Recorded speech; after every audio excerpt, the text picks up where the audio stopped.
শিলিগুড়িতে এখন আমরা ঢুকবো আর 2-1 মিনিটের মধ্যে তেনজিং নোরগে বাস স্ট্যান্ড। সকাল থেকে অসম্ভব জ্যাম রাস্তায়, একটু সময় লাগছে, খুবই বাস ধীরে ধীরে চলছে। দেখা যাক কি হয় আগে। এখন 7:44 বাজে, আমরা নেমে পড়েছি। আমাদের একটা পেট্রোল পাম্পে নামিয়েছে, যেটা যেখানে নামার কথা ছিল তেনজিং নোরগে বাস স্ট্যান্ড, সেখান থেকে প্রায় 200 মিটার মতো দূরে। কিছুক্ষণ অপেক্ষা করতেই চলে আসে আমাদের বাহন 11 সিটার ক্রুজার, এবং আমরা উঠে পড়ি আমাদের বাহনে। এদিকে অতনু বসে রয়েছে ফ্রন্ট সিট নিয়ে নিয়ে, যে হারামজাদা একটু পরে নামানো হবে ওকে ফাঁকা রাস্তায় ওখান থেকে। এদিকে ভাস্বতী, নীল, অনিকেত। এদিকে প্লিজ ইন্ট্রোডিউস ইয়োরসেলফ গাইজ। এদিকে সৌভিক ঢ্যামনা, আর ওদিকে আমাদের চিরকুমার ধনঞ্জয় বসে আছে ফর সাম রিজন। দেখা হচ্ছে রাস্তায়।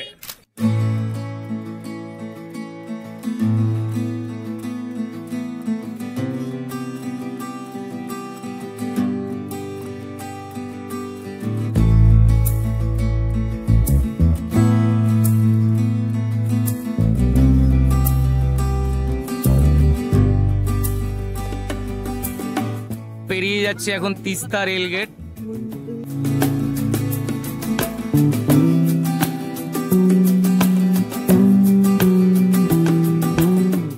ঘন্টাখানেক যাত্রা করেই আমরা পৌঁছে গেলাম করোনেশন ব্রিজে, এবং তিস্তা নদীকে ডান দিকে রেখে আমরা এগিয়ে যেতে থাকলাম আমাদের গন্তব্যের দিকে।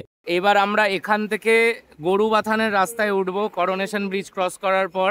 আমরা NH10 চুজ করিনি, কারণ NH10-এ ধস নেমেছিল 2-1 দিন আগে, তো সেই কারণে রাস্তা খুবই খারাপ, সেখানে জ্যাম হচ্ছে প্রচন্ড পরিমাণে। যাওয়া যাবে, বাট জ্যামে অনেকক্ষণ 3-4 ঘন্টা দাঁড়াতে হবে, সেই জন্য আমরা গরুবাথানের রুটটা চুজ করে নিয়েছি। এখান থেকে আমরা লাভা হয়ে দীপধারা ওয়াটারফলস দেখে, লাভা ভিউ পয়েন্ট দেখে, লাভা মনেস্ট্রি হয়ে সোজা চলে যাবো আমাদের গন্তব্যের দিকে।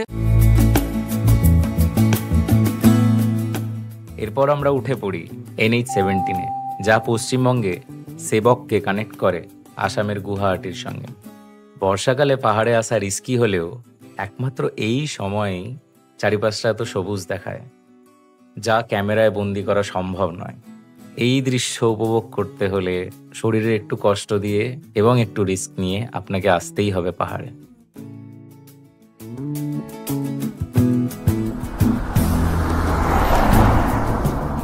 লামা হোটেল, এখানটায় এসছি। এখানে ছোট্ট একটা ব্রেক নিয়েছি এবং আমরা এই হোটেলে একটু ব্রেকফাস্ট করে নেব। কিছু মেম্বার্স আছে যারা একটু ফ্রেশ হবে। ব্রেকফাস্টে রয়েছে পরোটা এবং চানা মশলা। পরোটাগুলো ভীষণ মোটা মোটা, আলুর পরোটা সম্ভবত, আমি এখনো খেয়ে দেখিনি। একটা পরোটা 60 রুপিস নিচ্ছে। চানা মশলা 120 টাকা প্লেট। মিষ্টি খাবো তো, ওটা তো নিজেদেরই, ওটা না, টেস্ট খুব ভালো।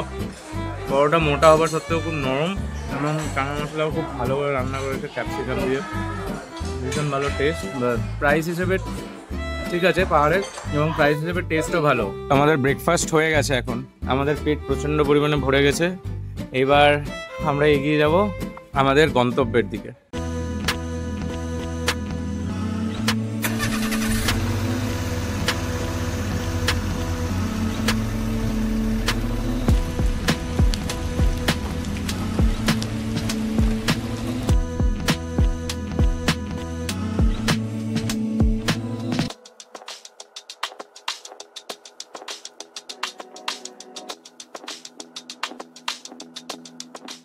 চলে এসছি আম্বিয়কে।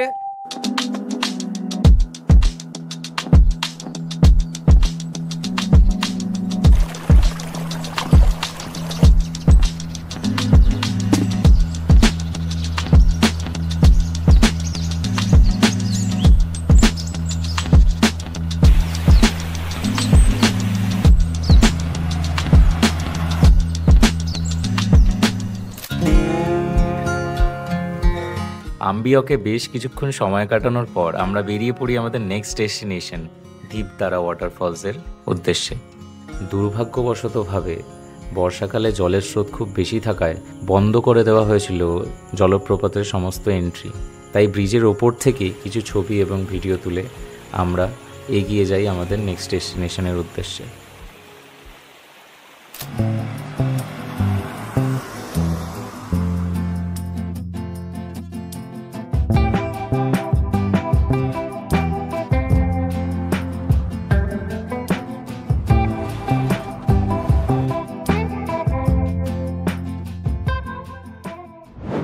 তবে ঢিবতারা জলপ্রপাত না দেখার যে দুঃখ সেটা কম্পেনসেট করে দিয়েছিল শেরপাগাঁওয়ে রাস্তার ওপর অবস্থিত এই নাম না জানা জলপ্রপাতটি।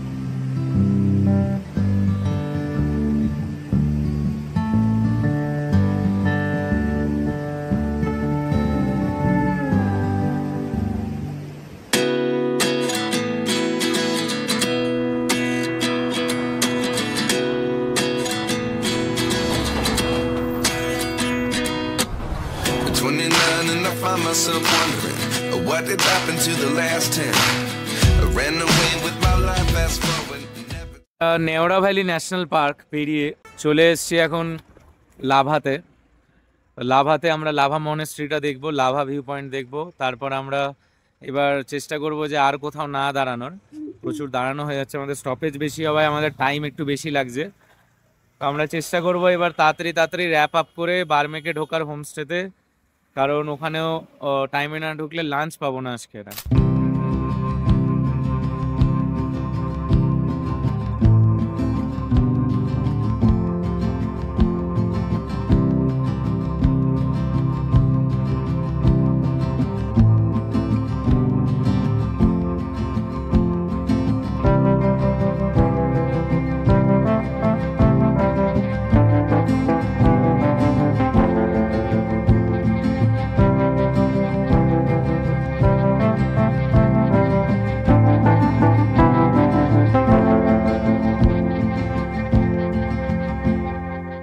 আমরা চলে এসেছি এখন লাভা মনেস্ট্রিতে।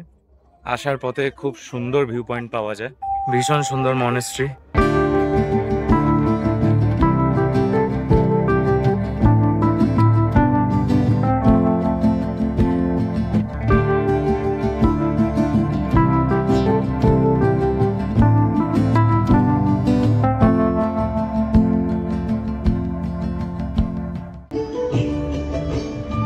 স্বাধীনতা দিবসের দিন বেড়াতে যাওয়ায় কালিম্পংয়ের নানান জায়গায় অনুষ্ঠিত এই কালচারাল প্রোগ্রামগুলি ছিল আমাদের কাছে অতিরিক্ত পাওনা।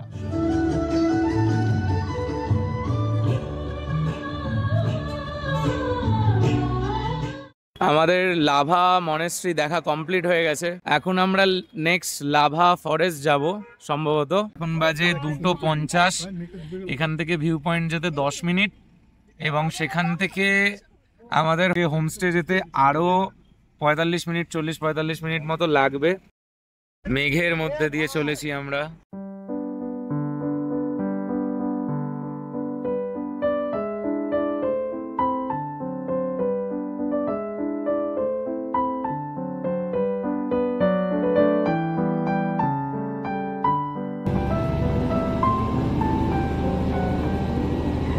লাভা ভিউ পয়েন্টটায় যাইনি, আমাদের লেট হয়ে গেছে বলে আমরা লাভা ভিউ পয়েন্টটা স্কিপ করেছি।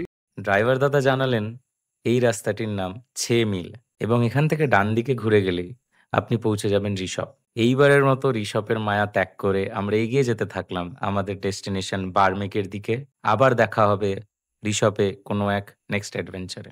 পিদং এর কাছে দাঁড়িয়ে পড়েছি, কারণ সামনে কিছু একটা জ্যাম হয়েছে। দেখা যাক কতক্ষণে জ্যাম ক্লিয়ার হয়। একদম আস্তে আস্তে করে গাড়ি ছাড়ছে, একটা দুটো করে। সামনে কোনো গাছ পড়ে গেছে বলে জ্যাম হচ্ছে শুনে আমাদের টিমের 3 বীর পুরুষ অনিকেত, নীল এবং সৌভিক বেরিয়ে পড়ে গাছ তোলার উদ্দেশ্যে। গাছ কতটা তোলা হয়েছে জানি না, তবে জ্যাম ক্লিয়ার হয়ে যায় আগামী 15 মিনিটের মধ্যেই। আমরা এখন আলগারা পেরিয়ে চলেছি, আমাদের এখনো প্রায় 20-25 মিনিট লাগবে পৌঁছাতে। 4:15 বেজে যাবে। আমরা পৌঁছে গেছি আমাদের হোমস্টেতে। এই হলো আমাদের হোমস্টে, মাউন্টেন পাইন ভিস্তা। এটা এন্ট্রান্স, এটা হচ্ছে কিচেন, সবাই বসে লাঞ্চ করছে। লাঞ্চ একটু দেরি হয়ে গেল। এটা হচ্ছে আমাদের মাউন্টেন পাইন ভিস্তার ব্যালকনি। এটা হচ্ছে আমাদের ব্যালকনির ভিউ। তো এখন তো ক্লাউডি হয়ে রয়েছে, ক্লাউডি না থাকলে এইখানটায় পুরো কাঞ্চনজঙ্ঘা দেখা যাবে। লাঞ্চে রয়েছে ভাত, স্যালাড, ডাল, আর এটা কিছু শাকের তরকারি, ডিম কষা রয়েছে। রাত্রে সম্ভবত চিকেন দেওয়া হবে।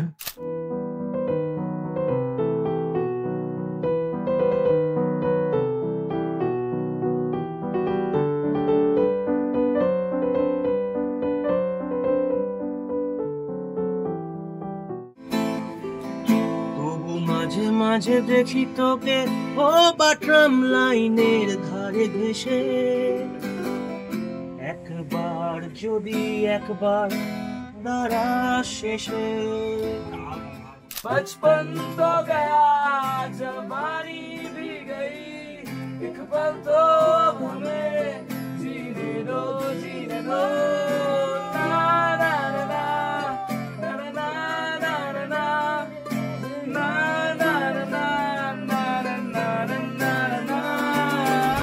তো আমাদের ডিনার কমপ্লিট হয়ে গেছে। আমি খাবো। আমাদের ডিনার কমপ্লিট হয়ে গেছে। এত আনন্দ হয়েছে, উত্তেজনার বসে আমি কি খাবার ছিল সেটা রেকর্ড করতে ভুলে গেছি, বাট আমি মুখে বলে দিচ্ছি। আমাদের রাতে ছিল স্যালাড, রুটি আর চিকেন। রুটিগুলো ময়দার তৈরি করা, হয়তো খুব হালকা তেলে ভাজা, কিন্তু রুটিগুলো খুব ভালো ছিল, নরম নরম। চিকেনের টেস্ট বলবো এভারেজ, গরম গরম। ওভারঅল মোটামুটি রাতের ডিনার ভালোই হলো। কালকে সকালে দেখা হচ্ছে। আগে কি হলো জানতে হলে চোখ রাখুন এই চ্যানেলে। দে দাও। কাঞ্চনজঙ্ঘা আজকে পুরোটা ক্লিয়ার।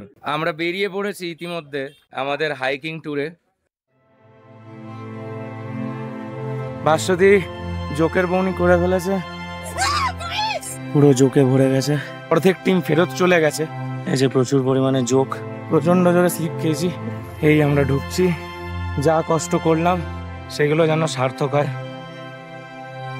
এটা হচ্ছে সিলিরি গাঁওয়ের ভিউ পয়েন্ট।